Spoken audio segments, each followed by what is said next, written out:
Hello friends, स्वागत है आपका आपके अपने यूट्यूब चैनल आरसी की पाठशाला में। दोस्तों, पिछली परीक्षाओं में पूछे गए अति महत्वपूर्ण प्रश्नों की एक नई श्रृंखला की एक नई वीडियो के साथ हम आपके साथ जुड़ गए हैं। तो चलिए बिना किसी देर के वीडियो को शुरू करते हैं। हमारा आज का पहला प्रश्न है, महात्मा गांधी भारतीय राष्ट्रीय कांग्रेस के अध्यक्ष किस वर्ष बने थे? आपके ऑप्शन हैं ए 1923, बी 1925, सी 1924 या ऑप्शन नंबर डी 1922। आपके इस प्रश्न का सही उत्तर हो जाएगा ऑप्शन नंबर सी 1924। सन 1924 में बेलगाम में आयोजित एक वार्षिक कार्यक्रम के दौरान महात्मा गांधी को भारतीय राष्ट्रीय कांग्रेस का अध्यक्ष चुना गया था। महात्मा गांधी जी ने अपने पूरे जीवन काल में मात्र एक बार भारतीय राष्ट्रीय कांग्रेस का अध्यक्ष पद संभाला था। बढ़ते हैं अपने अगले प्रश्न की तरफ। हमारा आज का अगला प्रश्न है, कोशिका की खोज किसने किया था? आपके ऑप्शन है ए लीवेनहॉक, बी रॉबर्ट हुक, सी फ्लीडेन या ऑप्शन नंबर डी फ्लेमिंग। आपके इस प्रश्न का सही उत्तर हो जाएगा option number B Robert Hooke. कोशिका की खोज सन 1665 में रॉबर्ट हुक ने की थी। रॉबर्ट हुक ने एक बोतल की कार्क में देखा कि उसमें मधुमक्खी के संरचना जैसा कोष्ठक बना हुआ है, जिसे उन्होंने कोशिका का नाम दिया। सभी जीवित प्राणी कोशिका के बने होते हैं। उनमें से कुछ एक कोशिकी होते हैं, वह बहुत सारे बहुकोशिकी होते हैं। मानव शरीर लगभग 60 से 90 ट्रिलियन कोशिकाओं से बना होता है।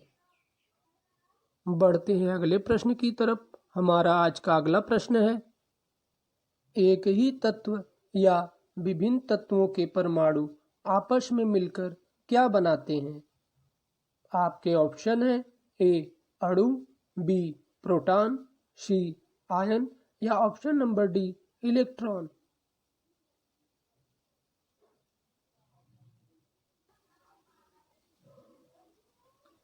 आपके इस प्रश्न का सही उत्तर हो जाएगा ऑप्शन नंबर ए अणु। पदार्थ का कण जो स्वतंत्र अवस्था में रह सकता है तथा जिसमें पदार्थ के सभी गुण विद्यमान होते हैं, अणु कहलाता है। किसी तत्व के सभी अणु एक समान होते हैं तथा भिन्न भिन्न तत्वों के अणु गुणों में भिन्न भिन्न होते हैं। बढ़ते हैं अपने अगले प्रश्न की तरफ। हमारा आज का अगला प्रश्न है, भारतीय संविधान सभा में कुल कितनी महिला सदस्य थी? आपके ऑप्शन है ए 12, बी 15, सी 13 या ऑप्शन नंबर डी 17। आपके इस प्रश्न का सही उत्तर हो जाएगा ऑप्शन नंबर बी 15। भारत विभाजन के बाद कुल संविधान सभा के सदस्यों की संख्या 389 थी, जिनमें से 15 महिला सदस्य, अनुसूचित जाति के 26 सदस्य और अनुसूचित जनजाति के 33 सदस्य संविधान सभा में सम्मिलित थे। बढ़ते हैं अगले प्रश्न की तरफ। हमारा आज का अगला प्रश्न है, सार्क की पहली बैठक कहाँ हुई थी? आपके ऑप्शन है ए ढाका, बी बंगलौर, सी काठमांडू या option number D Islamabad.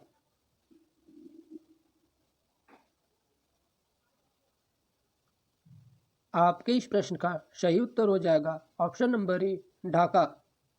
SAARC का पूरा नाम दक्षिण एशियाई क्षेत्रीय सहयोग संगठन एवं अंग्रेजी में south Asian association for regional cooperation है। मुख्य रूप से दक्षिण एशिया के देश इसके सदस्य हैं। इसके सदस्यों में भारत, पाकिस्तान, नेपाल, अफगानिस्तान, भूटान, मालदीव, श्रीलंका और बांग्लादेश है। सार्क का गठन 8 दिसंबर 1985 को किया गया था। सार्क की पहली बैठक बांग्लादेश के ढाका में हुई थी। इस संगठन का उद्देश्य दक्षिण एशिया में आपसी सहयोग में शांति और प्रगति हासिल करना है। बढ़ते हैं अगले प्रश्न की तरफ। हमारा आज का अगला प्रश्न है, लौह और रक्त की नीति किसने अपनाई? आपके ऑप्शन है ए बलबन, बी बाबर, सी मोहम्मद बिन तुगलक या option number D Alauddin Khilji. आपके इस प्रश्न का सही उत्तर हो जाएगा ऑप्शन नंबर ए बलबन। बलबन, जिसका पूरा नाम गयासुद्दीन बलबन था, वह दिल्ली का गुलाम वंश का एक शासक था।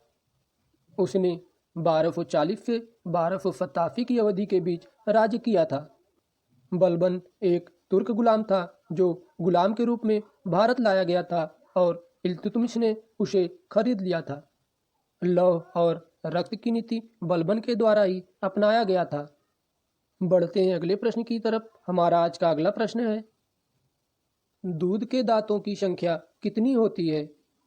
आपके ऑप्शन है ए 20, बी 21, सी 22 या ऑप्शन नंबर डी 23। आपके इस प्रश्न का सही उत्तर हो जाएगा ऑप्शन नंबर ए 20। मानव में दूध के दांतों की संख्या 20 होती है। 3 साल की उम्र तक बच्चों के दूध के पूरे 20 दांत उभर जाते हैं। मानव मुख में कुल 32 दांत होते हैं। बढ़ते हैं अपने अगले प्रश्न की तरफ। हमारा आज का अगला प्रश्न है, निम्नलिखित में कौन सा दांत का कारण है? आपके ऑप्शन है ए फफूंदी, बी विषाणु, सी जीवाणु या ऑप्शन नंबर डी लीवरवर्ट।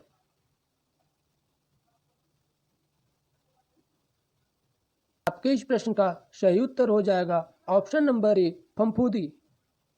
दांत फंगल के संक्रमण के कारण होता है। यह फफूंदी जैसा परजीवी बाहरी त्वचा की कोशिकाओं में पनपता है और बड़ी आसानी से कई तरीकों से फैल सकता है। यदि किसी जानवर को दांत हुआ है तो उस जानवर के स्पर्श मात्र से भी दांत का संक्रमण मनुष्यों के शरीर में फैल सकता है। बढ़ते हैं अपने अगले प्रश्न की तरफ। हमारा आज का अगला प्रश्न है, ओलंपिक ध्वज में परस्पर जुड़े 5 छल्ले क्या दर्शाते हैं? आपके ऑप्शन है ए खेल, बी पर्वत, सी महाद्वीप या ऑप्शन नंबर डी महासागर। आपके इस प्रश्न का सही उत्तर हो जाएगा ऑप्शन नंबर सी महाद्वीप। ओलंपिक ध्वज में आपस में जुड़े हुए 5 छल्ले पांचों महाद्वीप को प्रदर्शित करते हैं। ओलंपिक दुनिया का सबसे बड़ा खेल प्रतियोगिता है जिसमें विश्व भर के सर्वश्रेष्ठ एथलीट हिस्सा लेते हैं। ओलंपिक खेल हर 4 साल पर आयोजित किया जाता है। वर्तमान समय में कुल 36 खेलों को ओलंपिक प्रतियोगिता में शामिल किया गया है। ओलंपिक प्रतियोगिता का उद्देश्य खेलों के माध्यम से मनुष्य को विकसित करना और विश्व में शांति का योगदान देना है। बढ़ते हैं अपने अगले प्रश्न की तरफ। हमारा आज का अगला प्रश्न है, खट्टे दूध में कौन सा अम्ल होता है? आपके ऑप्शन है ए सिट्रिक अम्ल, बी फॉर्मिक अम्ल, सी लैक्टिक अम्ल या ऑप्शन नंबर डी एसिटिक अम्ल।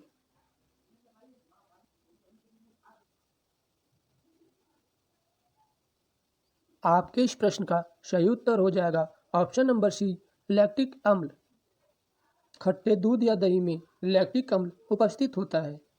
लैक्टिक अम्ल एक कार्बोक्सिलिक अम्ल है जिसके मांसपेशियों में एकत्रित हो जाने के कारण थकावट महसूस होती है। बढ़ते हैं अगले प्रश्न की तरफ। हमारा आज का अगला प्रश्न है, निमोनिया के कारण किस अंग में सूजन आ जाता है? आपके ऑप्शन है ए फेफड़ा, बी मस्तिष्क, सी हृदय या ऑप्शन नंबर डी यकृत।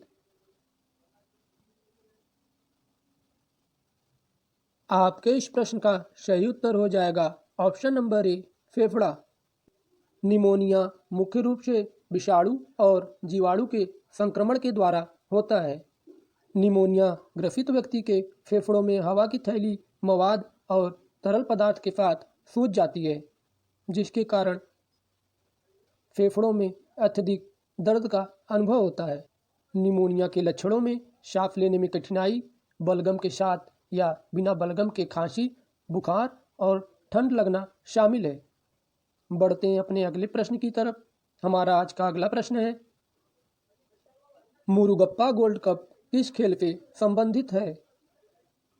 आपके ऑप्शन है A, badminton, B, cricket, C, hockey या ऑप्शन नंबर डी, गोल्फ।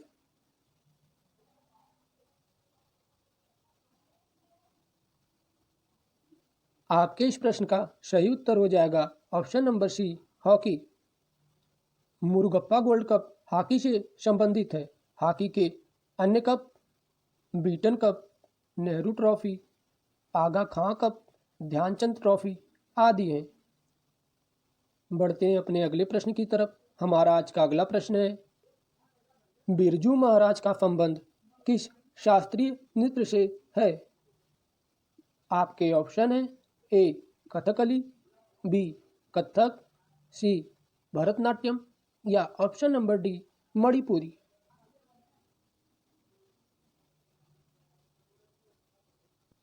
आपके इस प्रश्न का सही उत्तर हो जाएगा option number B, Kathak. Birju Maharaj का जन्म 4 फरवरी 1938 को उत्तर प्रदेश के लखनऊ में हुआ था।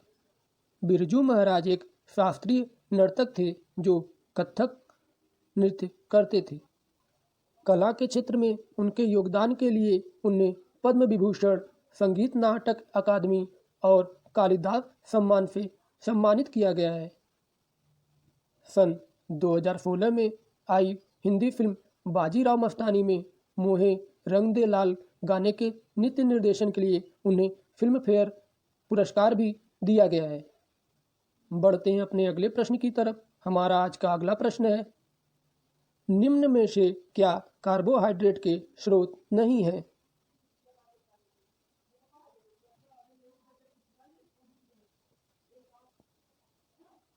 आपके ऑप्शन है ए, आलू, बी, अनाज, सी, दूध या ऑप्शन नंबर डी, मुर्गा।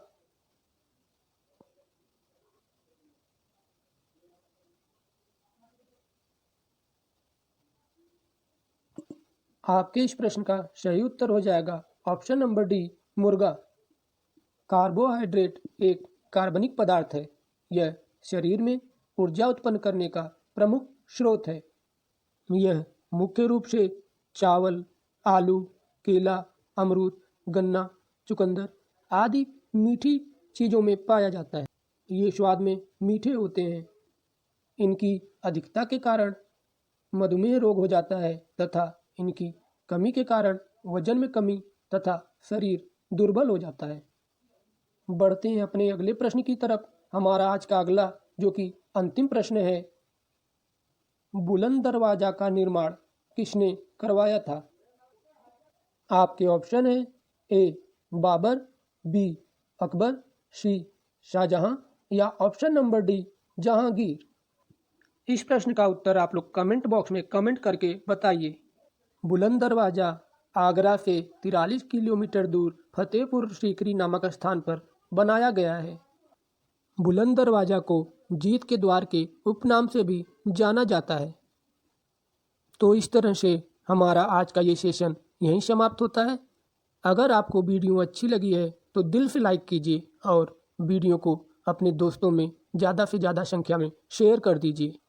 और यदि अभी तक आप हमारे चैनल पर नए हैं तो प्लीज़ चैनल को सब्सक्राइब कर दीजिए और बेल आइकन को प्रेस कर दीजिए, जिससे कि आने वाली वीडियो की नोटिफिकेशन आपको मिलती रहे।